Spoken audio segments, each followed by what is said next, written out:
মাহবুব জঙ্গলে গাছ কাটছিল।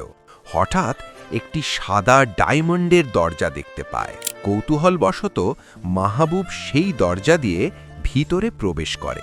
ভিতরে ঢুকতেই দেখে চারদিকে শুধু স্বর্ণ আর ডায়মন্ড। খুশিতে সে নাচতে থাকে।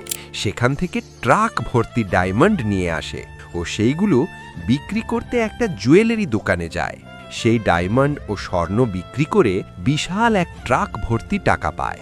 সেই টাকা দিয়ে গ্রামে একটা হাসপাতাল ও স্কুল নির্মাণ করে ও নিজের জন্য সুন্দর একটি বাড়ি নির্মাণ করে। মাহবুবকে রাতারাতি বড়লোক হতে দেখে একটি লোকের প্রচুর হিংসে হয়।